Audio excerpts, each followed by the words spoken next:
علیہ حمزہ، وقت دینے کا بہت شکریہ. یہ بتائیے گا کہ آپ کی آج محمود خان اچکزئی صاحب سے ملاقات ہوئی ہے. گزشتہ روز لاہور کے اندر آپ کے ساتھ آپ کو گرفتار کرنے کی بھی کوشش کی گئی.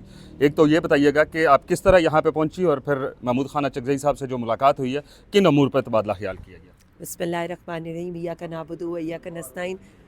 کن حالات میں پہنچی؟ 2 گھنٹے ڈیٹین رکھا. اس کے بعد انہیں یہ لگتا تھا کہ یا میں کارکنوں کو چھوڑ دوں گی یا کارکن مجھے چھوڑ دیں گے. تو ایسا اب پاسبل نہیں ہے. ہمارے کارکن ہمارے ساتھ ڈٹ کے کھڑے ہیں اور ہم ان کے ساتھ ڈٹ کے کھڑے ہیں، کیونکہ پاکستان تحریک انصاف کا اثاثہ ہمارے کارکن ہیں. اس کے بعد میں آج اٹک تھی صبح. ہمارے جو شہید ادریس صاحب ہیں ان کا آج چہلم تھا، اس کی دعا کے لیے.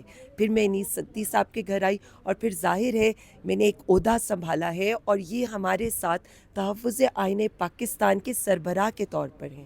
اور جس طرح سے وزیر اعظم عمران خان صاحب یہ چاہتے ہیں کہ ایک پورا اپوزیشن الائنس بنے، تو وہ اس اپوزیشن الائنس کا حصہ بھی ہیں اور اس میں اس کی رہنمائی اور سربراہی بھی کر رہے ہیں.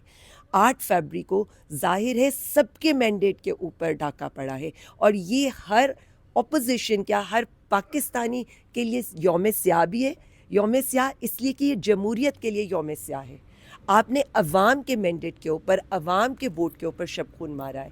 اور اس کے ساتھ ساتھ یوم شکرانہ اس لیے ہے کہ 8 فروری کو پاکستانی عوام نے نکل کر یہ ثابت کر دیا کہ ووٹ بہت بڑی طاقت ہے، اور اس سے وہ خاموش انقلاب برپا کریں گے.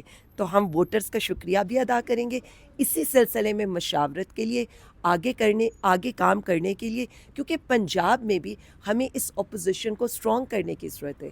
میں تو دعوت دینا چاہتی ہوں، لیکن جیسے انہوں نے ثوابی کے جلسے میں شمولیت اختیار کرنی ہے، تو انشاءاللہ تعالی اگلے احتجاج میں یہ اپوزیشن لیڈر صاحب سے ملاقات کرنے بھی آئیں گے، ایم پی ایس سے ملاقات کرنے بھی آئیں گے، اور ہماری جو پنجاب کی ایکٹیویٹیز ہوں گی ان کا حصہ بھی بنیں گے، کیونکہ اب اپوزیشن الائنس مضبوط ہو کر ان کٹ پتلی حکومتوں کا مقابلہ کریں. اب یہ بتائیے گا کہ ایک طرف تو یہ کہا جا رہا ہے کہ ہم پنجاب میں گرفتاریاں کریں گے، احتجاج نہیں کرنے دیں گے.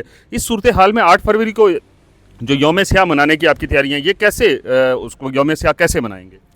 صرف یہ نہیں کہا جا رہا کہ گرفتاریاں کریں گے، ایف آئی آرز کریں گے، گھروں پہ ریڈ کریں گے، کیونکہ یہ تو شروع ہو چکا ہے. اب ایک نئی روایت قائم ہوگی اس ملک میں 26 نومبر کے بعد نہتے معصوم لوگوں پر گولیاں چلانے کی. کل جس طرح کی بات کی گئی ہے، جس طرح کے تھریٹس دیے گئے ہیں، آپ کو کیا لگتا ہے معظم معاشروں میں اگر ایک پیسفل گیدرنگ کی، میں اردو میں ٹرانسلیٹ کری ہوں اپنی اپلیکیشن کی جو میں نے مینار پاکستان جلسے کے لیے سبمٹ کرائی ہے، اس کے اندر کیا لکھا گیا ہے؟ آئین مجھے اس بات کی اجازت دیتا ہے، اور as a largest political party of Pakistan میں ایک پیسفل گیدرنگ کی اجازت لینے گئی ہوں، ایک آئینی اور قانونی راستے سے. اس کا جواب ہمیں کیا دیا گیا؟ آپ کا وہ حال کریں گے جو ہم نے 26 نومبر کو کیا تھا. تو میں نے آج اس کا آلریڈی اعلان کر دیا ہے کہ ہمارے کارکنوں کو تکلیف دینے کی ضرورت نہیں ہے. میں موجود ہوں، آپ کے سامنے موجود ہوں، میں کہیں ڈر کر بھاگ نہیں رہی ہوں. یہ میرا ملک ہے، پاکستان ہے. میں پاکستان کی بیٹی، پنجاب کی بیٹی، سندھ کی بیٹی، بلوچستان کی بیٹی، کے پی کے کی بیٹی ہوں، اور مجھے کہیں کوئی جانے سے روک نہیں سکتا.